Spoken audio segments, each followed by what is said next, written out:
Hi అండి. నమస్తే. Welcome to అమ్మాయి లోకం. అందరూ ఎలా ఉన్నారు? నేనైతే చాలా బాగున్నాను. మీరందరూ కూడా బాగుండాలని మనస్ఫూర్తిగా కోరుకుంటున్నాను. ఈరోజు మన రెసిపీ వచ్చేసి ఒక ఔషధాల గని అండి. ఈ మునగాకనేది. దీంతో మనం చాలా సింపుల్‌గా, క్విక్‌గా అయిపోయే ఒక మునగాకు పచ్చడి ఎలా తయారు చేసుకోవాలో చూపెడతాను. వచ్చేయండి.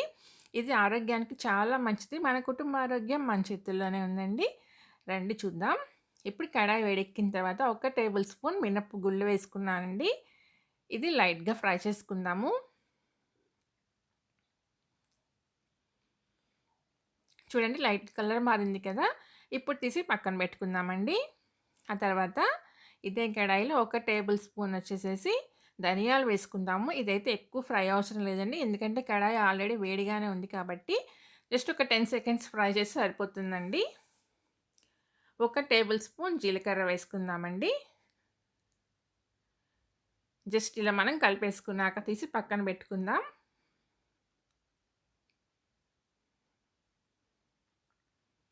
ఇప్పుడు 3 టేబుల్ స్పూన్ ఆయిల్ వేసుకుందామండి. దీంట్లో వచ్చేసి ఒక 10 ఎండుమిరపకాయలైతే వేసుకున్నా నేను. మీకెలా కావాలో అలా వేసుకోండి. కారానికి తగినట్టుగా అడ్జస్ట్ చేసుకోండి. ఒకవేళ ఎవరికైనా ఎండుమిరపకాయలనేది నచ్చని వాళ్ళు కానీ, లేదంటే అల్సర్ ప్రాబ్లమ్ ఉన్న వాళ్ళు కానీ ఎవరైనా ఉంటే తప్పకుండా పచ్చిమిరపకాయలనేది వాడుకోవచ్చండి. అయితే ఎండుమిరపకాయలతో మనం చేసినప్పుడు ఏంటంటే చట్నీ అనేది మనకు కొంచెం ఎక్కువ రోజులనేది నిలువ ఉంటుందండి. పచ్చిమిరపకాయలతో అయితే ఏంటంటే ఒక 2 డేస్‌లోనే పాడైపోతుందనమాట. దానికి తగినట్టుగా మీరు చేసుకోండి. ఇప్పుడు మిరపకాయలు ఫ్రై అయిపోయినాయని తీసి పక్కన పెట్టుకుందాము. అదే నూనెలో వచ్చేసేసి ఇప్పుడు మునగాకు ఇది ఒక కట్టండి. దీన్ని మంచిగా మనం వాష్ చేసుకొని పక్కన పెట్టుకున్నాము. దాన్ని వేసేసి ఫ్రై చేసుకుందాము. ఇది హైలో పెట్టేసి మనం ఫాస్ట్‌గా ఫ్రై చేసుకుందామండి.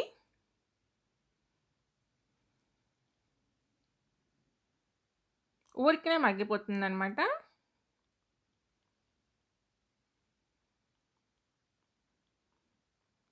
చూడండి అడుగున కలర్ మారుతుంది కదా! ఇప్పుడు దాన్ని మనం తిరిగేసేసి అలానే ఉంచేద్దాం. స్టవ్ అయితే ఆఫ్ చేసేసుకుందామండి. సరిపోతుంది. ఎక్కువ డీప్ ఫ్రై అయితే అవసరం లేదు.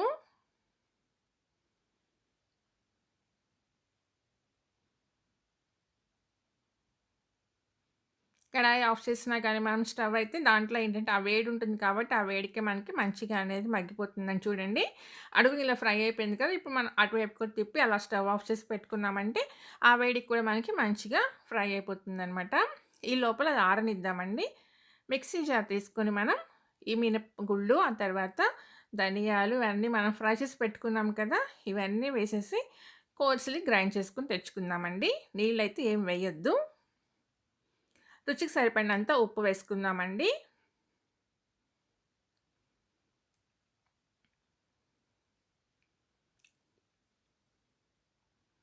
ఇప్పుడు గ్రైండ్ చేసుకొని తెద్దాము.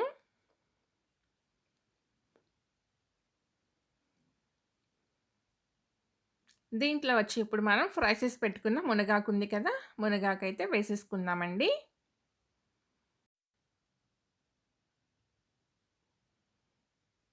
ఇప్పుడు మునగాకంతా వేసిన తర్వాత మనం ఒక చిన్న ఉసిరికాయ సైజ్ అంత చింతపండయితే నానబెట్టుకున్నామండి మనం. ఒక 10 నిమిషాల ముందు. మనం ఈ ఫ్రై చేయడానికి స్టార్ట్ చేస్తాం కదా! అప్పుడు నానబెట్టుకొని సరిపోతుందండి.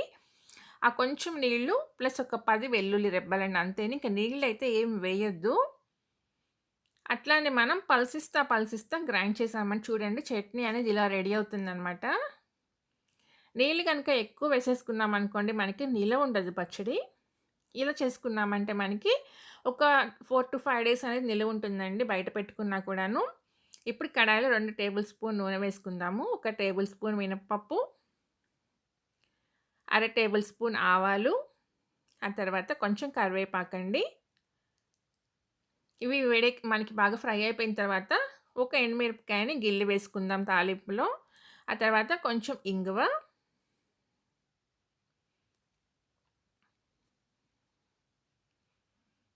ఇదంతా మంచిగా మనకి ఫ్రై అయిపోయిందండి. ఇప్పుడు చట్నీనొచ్చేసి దీంట్లో వేసేసుకుందాం మనం ఆయిల్‌లో.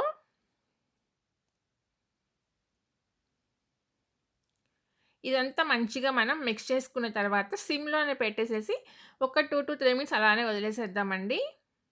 ఎందుకంటే అందులో మనం కొంచెం చింతపండుతో పాటు నీళ్లు వేసాం కాబట్టి, అదేదైనా ఉన్నా కానీ మనకి అంత మంచిగా ఫ్రై అయిపోతుందనమాట. అసలు ఈ చట్నీ వచ్చేసి మునగాకు పచ్చడి అని మీరు చెప్పినా కూడా ఎవరు నమ్మరండి ఇంట్లో. అంత టేస్టీగా ఉంటుంది. ప్లస్ ఆరోగ్యానికి చాలా మంచిది. పిల్లల నుంచి పెద్దవాళ్ళ దాకా అందరికి నచ్చుతుందండి. అంతేను స్టవ్ ఆఫ్ చేసేయండి. దీన్ని మనం డిష్ ఔట్ చేసుకుందామండి. అంతేనండి. వేడి వేడి అన్నంలో నెయ్యి వేసుకొని గనక డైలీ ఒక ముద్ద గాని, 2 ముద్దల్లో కానీ తిన్నారంటే చాలా ఆరోగ్యం. తప్పకుండా ట్రై చేయండి. మీకెలా వచ్చిందనేది నాకైతే కామెంట్ చేసేయండి. అలానే ఫస్ట్ టైమ్ చూస్తున్నా తప్పకుండా సబ్స్క్రైబ్ చేసుకొని ఒక లైక్ ఇచ్చేయండి. మీ ఫ్రెండ్స్‌కి, ఫ్యామిలీ మెంబర్స్‌కి షేర్ చేయండి. ఇవాళ రెసిపీ అయితే ఇంతేనండి. రేపు ఇంకో కొత్త రెసిపీతో మీ ముందుకొచ్చేస్తాను. Thank you for watching.